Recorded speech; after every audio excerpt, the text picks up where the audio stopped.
Hi friends, அனைவருக்கும் வணக்கம். நான் பிரகாஷ் பேசுகிறேன். இந்த வீடியோவில் நான் எதை பற்றி சொல்ல போகிறேன் அப்படின்னா, ஏற்றுமதி தொழில் தொடங்குறதுக்கு முக்கியமாக என்னென்ன ரெஜிஸ்ட்ரேஷன்ஸ்லாம் பண்ணணும் அப்படின்றத நான் சொல்ல போகிறேன். முக்கியமாக ஒரு 7 ரெஜிஸ்ட்ரேஷன்ஸ் இருக்குது. இதை நீங்கள் ஏற்றுமதி தொழில் ஆரம்பிக்கிறதுக்கு முன்னாடியே ஆஹ், பண்ண வேண்டிய ஒரு விஷயங்கள். முக்கியமாக எக்ஸ்போர்ட் பிஸ்னஸ் ஸ்டார்ட் பண்ணுறதுக்கு முன்னாடி இந்த ரெஜிஸ்ட்ரேஷன்ஸ்லாம் பண்ணுறதுக்கு முன்னாடி நீங்கள் தெரிஞ்சுக்க வேண்டிய ஒரு விஷயம் என்ன அப்படின்னா, உங்களால் எக்ஸ்போர்ட் பிஸ்னஸில் சக்ஸஸ் பண்ண முடியுமா? யார் சக்ஸஸ் பண்ண முடியும்? யார் உண்மையிலேயே சக்ஸஸ் பண்ண முடியுங்கிறத நான் சொல்லவா? ஃபாரினில் தொடர்பு உங்களுக்கு இருக்கணும். அதாவது ஃபாரினில் இந்தியன் பர்சன் யாராவது இருந்து உங்களுக்கு தொடர்ந்து சப்போர்ட் பண்ணணும். அது யாருனாலும் இருக்கலாம். உங்களுடைய ஃப்ரெண்ட்ஸாக இருக்கலாம், ரிலேட்டிவ்ஸாக இருக்கலாம், இல்லை ஏதோ ஒரு பிஸ்னஸ் பார்ட்னராக இருக்கலாம். ஒரு தமிழ் பர்சன் அங்கேருந்து உங்களுக்கு சப்போர்ட் பண்ணணும். அப்படி இருந்தால் தான் ஏற்றுமதி தொழிலில் வெற்றி அடைவதற்கான வாய்ப்புகள் நிறையா இருக்குது. நம்பர் ஒன் என்ன பண்ணணும் அப்படின்னா, நீங்கள் உங்களுடைய பிஸ்னஸை ரெஜிஸ்டர் பண்ணியிருக்கணும். அதாவது நீங்கள் ப்ரொப்ரைட்டர்ஷிப்பாக இல்லாட்டினா பார்ட்னர்ஷிப்பாக எதில் பண்ண போகிறீங்க உங்கள் பிஸ்னஸை அப்படின்றத நீங்கள் முதல்ல தெளிவாக இருக்கணும்.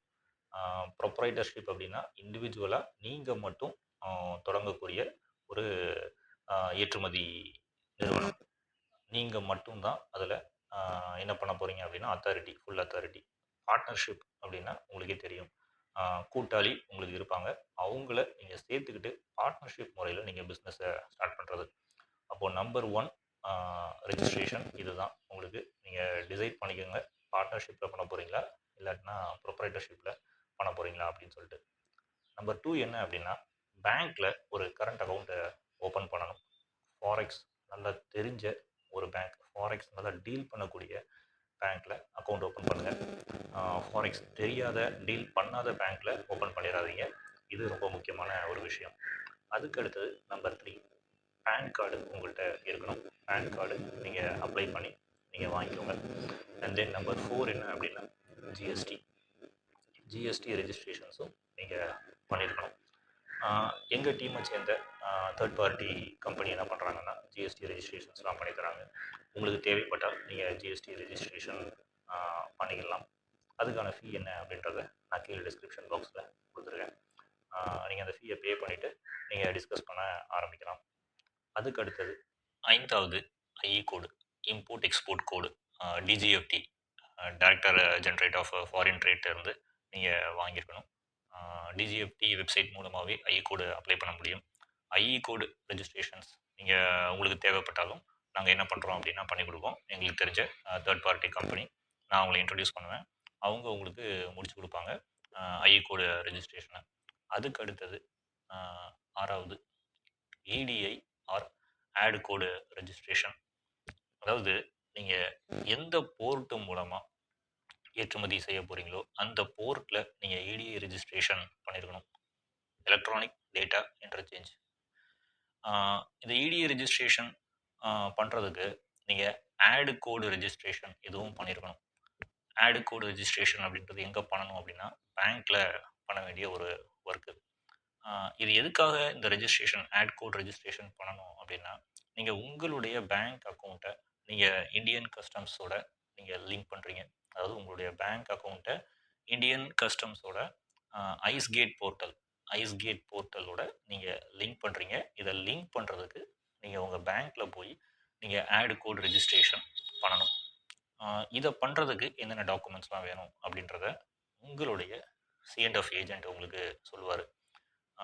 கிளியரிங் அண்ட் ஃபார்வர்டிங் ஏஜென்ட் உங்களுக்கு சொல்லுவார். ரெஜிஸ்ட்ரேஷனும் பண்ணி கொடுப்பாங்க. அதே மாதிரி நாங்களும் என்ன பண்ணுறோம் அப்படின்னா, பெர் போர்ட்டு இடிஐ ரெஜிஸ்ட்ரேஷன் அதே மாதிரி ஆட் கோட் ரெஜிஸ்ட்ரேஷனும் நாங்கள் பண்ணித்தரோம். உங்ககிட்ட ஆனால் ப்ராப்பரான டாக்குமெண்ட்ஸ் எல்லாமே இருக்கணும். இதை பற்றின டீட்டெயில்ஸ், ஃபீ ஸ்ட்ரக்சர் எல்லாமே நான் கீழே டிஸ்கிரிப்ஷன் பாக்ஸில் கொடுத்துருக்கேன். அதுக்கு அடுத்தது ஏழாவது என்ன பண்ணணும் அப்படின்னா, ஆர்சிஎம்சி. நீங்கள் ஏதோ ஒரு ப்ராடக்டை செலக்ட் பண்ணி வச்சுருக்கீங்க ஏற்றுமதி பண்ணுறதுக்கு, ஒரு குரூப் ஆஃப் ப்ராடக்ட் செலக்ட் பண்ணி வச்சுருக்கீங்க. இந்த ப்ராடக்ட்ஸை நீங்கள் எக்ஸ்போர்ட் பண்ணுறதுக்கு, அதாவது அது என்ன category of products.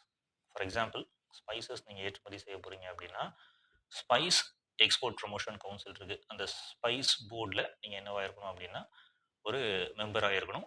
RCMC register come membership certificate வச்சுருக்கணும். இது இருந்தால் தான் நீங்கள் உங்கள் குட்ஸை எக்ஸ்போர்ட் பண்ண முடியும். ஃபார் எக்ஸாம்பிள் ஸ்பைசஸ் நான் சொன்னேன். அதே மாதிரி நீங்கள் அக்ரிகல்ச்சர் ப்ராடக்ட்ஸ் ஏதாவது ஏற்றுமதி பண்ண போகிறீங்க அப்படின்னா, நீங்கள் அப்ளைடாக அதில் நீங்கள் என்ன ஆயிருக்கணும் அப்படின்னா மெம்பர் ஆயிருக்கணும். இதே மாதிரி ஏகப்பட்ட ப்ராடக்ட்ஸ் இருக்குது. ஏகப்பட்ட ப்ராடக்ட்ஸும் அது தனித்தனி கேட்டகரிஸ் பண்ணி வச்சுருக்கிறாங்க. அதில் நீங்கள் என்ன கேட்டகரியில் நீங்கள் என்ன போர்டில் வரீங்களோ அந்த போர்ட்டை நீங்கள் என்ன பண்ணணும் அப்படின்னா ஆர்சிஎம்சி மெம்பர்ஷிப் சர்டிஃபிகேட் வாங்கியிருக்கணும். அப்போது இந்த 7ம் ரொம்ப முக்கியமான விஷயங்கள் ஏற்றுமதி ரெஜிஸ்ட்ரேஷன்ஸுக்கு. நான் முன்னாடியே சொன்ன மாதிரி எக்ஸ்போர்ட் பிஸ்னஸ் ரெஜிஸ்ட்ரேஷன்ஸ் இதெல்லாம் தொடங்குறதுக்கு முன்னாடியே நீங்கள் 1000 வாட்டி நீங்கள் திங்க் பண்ணிக்கோங்க, உங்களால் சக்ஸஸ் பண்ண முடியுமா முடியாதா அப்படின்னு சொல்லிட்டு. ஏன்னா இதையெல்லாம் பண்ணி வச்சுட்டு அதுக்கப்புறமா எந்த வித ஆர்டருமே கிடைக்காம சும்மா உட்காந்துட்டு இருக்காதீங்க. அதுக்கு பதிலாக முன்னாடியே என்ன பண்ணிடுங்க அப்படின்னா ரிசர்ச் பண்ணுங்கள், ஸ்டடி பண்ணுங்கள், உங்களுடைய ப்ராடக்டை தேர்ந்தெடுங்க. அதுக்கப்புறம் அந்த ப்ராடக்டை உங்களுக்கு தெரிஞ்ச நபர் யாராவது ஃபாரினில் இருக்கிறாங்க அப்படின்னா அவங்கள்ட்ட டிஸ்கஸ் பண்ணுங்கள், இந்த ப்ராடக்டை நம்ம எக்ஸ்போர்ட் பண்ண முடியுமா, இல்லாட்டினா அங்கே என்ன ப்ராடக்ட் டிமாண்ட் இருக்குது இந்தியன் ப்ராடக்ட்ஸ் அப்படிங்கிறத ஸ்டடி பண்ணுங்கள். இந்த மாதிரி பல விஷயங்கள் நீங்கள் ஸ்டடி பண்ணிவிட்டு அதுக்கப்புறம் தான் நீங்கள் என்ன பண்ணணும்னா ஒரு முடிவு எடுக்கணும். சரி, ஓகே, நமக்கு அங்கே ஃபாரினில் ஆள் இருக்கிறாங்க, இப்போது நம்ம குட்ஸை நம்ம என்ன பண்ணிட்டோம் அப்படின்னா அந்த ப்ராடக்ட்டை நம்ம இங்கே செலக்ட் பண்ணியிருக்கோம், அந்த ப்ராடக்ட்டை அங்கேயும் டிமாண்ட் இருக்குது, நமக்கு பையர்ஸை ஃபைண்ட் அவுட் பண்ணி தரதுக்கும் அங்கே ஆள் இருக்கிறாங்க. அவர் என்ன பண்ணுவார் அப்படின்னா அங்கே இருக்கிற அந்த பையர்ஸோட கம்யூனிகேட் பண்ணி ஆர்டர்ஸ் எடுத்து கொடுக்கன்னு சொல்லியிருக்கிறாரு அப்படின்னு சொல்லி இந்த மாதிரி பல விதமான ரிசர்ச் பண்ணிட்டு தான் நீங்கள் களத்தில் இறங்கணும். ஏன்னா ஏற்றுமதி தொழிலை பொறுத்த வரைக்கும் பையர் தான் ரொம்ப ரொம்ப முக்கியமானது. இந்த ரெஜிஸ்ட்ரேஷன்ஸ் இது எல்லாமே யாருனாலும் பண்ண முடியும், அப்படி தானே? நீங்கள் பணம் கொடுத்தீங்க அப்படின்னா பண்ணி கொடுக்குறதுக்கு இங்கே ஆள் இருக்காங்க. அப்போது யாருனாலும் ரெஜிஸ்ட்ரேஷன்ஸ் எல்லாம் பண்ணி ஒரு எக்ஸ்போர்ட் நிறுவனம் ஆரம்பிக்க முடியும். ஆனால் உங்களுடைய ப்ராடக்ட்டுக்கான அந்த பையர் கிடைப்பாங்களா, உங்கள் ப்ராடக்ட்டுக்கு ஆர்டர் கிடைக்குமா, உங்களுக்கு பேமெண்ட் கொடுப்பாங்களா, அதுவும் ஃபுல் பேமெண்ட் உங்களுக்கு வந்துருமா, ஏமாற்ற மாட்டாங்களா அப்படின்ற இந்த கேள்விகளுக்கு தான் உங்களுக்கு பதில் ரொம்பவே தேவைப்படுற விஷயங்கள். அதனால் நான் திரும்ப திரும்ப சொல்கிறேன், ஏற்றுமதி தொழில் அப்படின்றது அவ்வளோ ஈஸியாக எல்லோரும் சும்மா ரெஜிஸ்ட்ரேஷன்ஸ் பண்ணி வச்சுட்டு வெப்சைட்லாம் டிசைன் பண்ணி வச்சுட்டு டக்குன்னு ஆர்டர் எடுத்துடலான்னு நினைக்காதீங்க. அது வந்து முற்றிலும் தவறான ஒரு வழிமுறை. முன்னாடியே ரிசர்ச் பண்ணுங்கள். முடியும், என்னால் ஏற்றுமதி செய்ய முடியும், எனக்கு ஃபாரினில் ஆள் இருக்காங்க, எல்லோரும் சப்போர்ட் பண்ணுறேன்னு இருக்காங்க, நான் எல்லாமே ஸ்டடி பண்ணிட்டேன்னு ஃபுல் நாலேஜ் கெயின் பண்ணிட்டு தான் நீங்கள் இந்த தொழிலில் நீங்கள் இறங்கணும். அப்போது உங்களுக்கு என்னுடைய support like GST registrations, IEC registrations, அதுக்கப்புறம் ஆட் கோட் ரெஜிஸ்ட்ரேஷன்ஸ், இந்த மாதிரி விஷயங்கள்லாம் உங்களுக்கு தேவைப்பட்டால், வெப்சைட் டிசைனிங் இதெல்லாம் தேவைப்பட்டுச்சுன்னா நீங்கள் காண்டாக்ட் பண்ணலாம் என்னைய. அதுக்கான ஃபீ என்னங்கிறத நான் கீழே டிஸ்கிரிப்ஷன் பாக்ஸில் போட்டிருக்கேன். எனக்கு ஒன்லி டெக்ஸ்ட் மெசேஜ் மட்டும் பண்ணுங்கள், யாரும் கால் பண்ண வேண்டாம். Because I will be receiving too many number of calls. அதனால் நான் கால்ஸ் அட்டன் பண்ணுறது கிடையாது. ஒன்லி டெக்ஸ்ட் மெசேஜ் மட்டும் பண்ணுங்கள். அதுக்கான ஃபீ என்னங்கிறத நான் கீழே கொடுத்துருக்கேன். தேவைப்பட்டால் நீங்கள் இந்த சர்வீஸை எடுத்துக்கலாம். இப்போது நம்மளுடைய சேனலில் நிறைய மெம்பர் ஒன்லி வீடியோஸ் பப்ளிஷ் பண்ணியிருக்கேன். மெம்பரை ஜாயின் பண்ணி நீங்கள் ஏற்றுமதி தொழில் எப்படி பண்ணுறது, எப்படி ஒரு குட்ஸை இந்தியாவிலேருந்து அப்ராடுக்கு அனுப்புறது அப்படின்றத நீங்கள் தெளிவாக புரிஞ்சுக்க முடியும். நான் அதை ஸ்டெப் பை ஸ்டெப்பாக எக்ஸ்பிளைன் பண்ணியிருக்கேன்.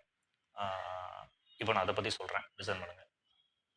நீங்கள் இந்த வீடியோவில் நீங்கள் இப்போது சைடில் பார்த்துட்டு இருக்கிறது என்ன அப்படின்னா, நான் ரியலாக ஏற்றுமதி செஞ்சதுக்கான ஒரு ஷிப்பிங் பில் அதுதான் நீங்கள் பார்த்துட்ருக்கீங்க.